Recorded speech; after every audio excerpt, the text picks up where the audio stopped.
around us measures manhood by what I like to call the 3 Bs. You know, the billfold, the ball field, and the bedroom. That's the way we measure manhood. What's your career? How much money do you make? What kind of athlete are you? And how are you with the ladies? Well, I first started looking at the issue of manhood when some men in my church approached me and basically said, we need to do something for the men.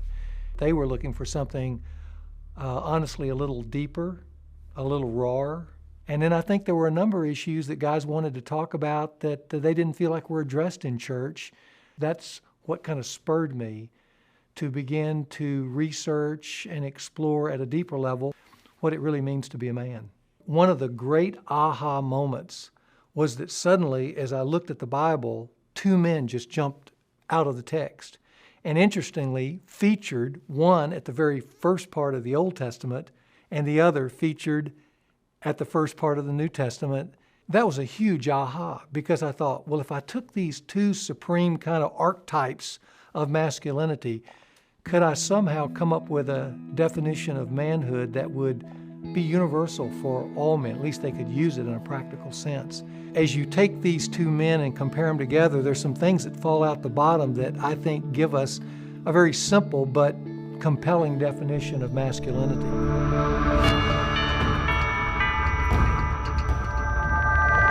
When you look at the first Adam, here he was placed in a garden, and he was asked, as any man, to take leadership of that and be aggressive in it. And yet, when the first threat came to that leadership in the garden from the serpent, rather than be a man, be active, he shrunk back in an infection that now infects all men, and that's passivity.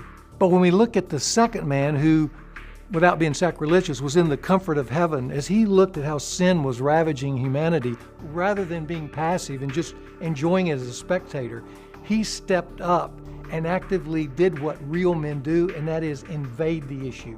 So one of the first things that I see as I compare these 2 men was one fell into passivity, the other rejected passivity.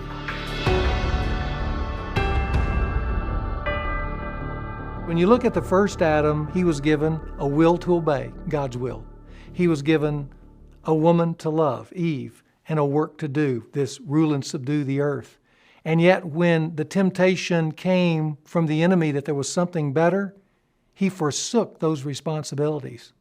And yet when we look at the second Adam, Jesus, he was given a will to obey.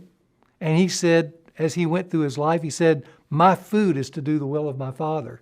He was given a work to do. And as he hung on the cross, he said, I finished it. It's done. And he was given a woman to love, in this case, his bride, the church. And so when you look at a second aspect of masculinity that I think is just primal to all men, is we're given responsibility. The first man's shadow rejects those responsibilities. The second man's light accepts those responsibilities. Then the third thing I see as I compare those 2 men is courage, leading courageously. You know, Adam, when he was given the opportunity to intervene with the serpent, with Eve, rather than lead courageously and deal with the situation, he folded his arms and became a spectator, which so many men do today as they shrink back from their responsibilities. And yet Jesus Christ, he not only was courageous, but in the midst of intense pain, agony, temptation, trouble, he kept persevering through it all, even to the cross, because he lived by principle rather than his feelings. I think the last thing that wraps it all up is that the first Adam actually believed that there was a greater reward through the serpent than there was with what God had given him in the garden. And he opted out for that and found at the end it just brought him death.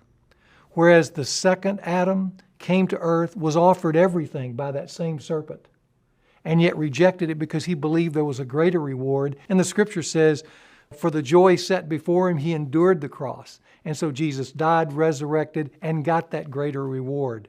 And so as we compare those 2 men who stand over all of human history, one who cast a shadow and reduces manhood, one who casts a light and redeems manhood, we find this definition that A real man, as we compare them together, is one who rejects passivity. He doesn't just stand there. He accepts responsibility for the three things that every man, if he's going to be a man, will accept, and that is a will to obey, a woman to love, a work to do.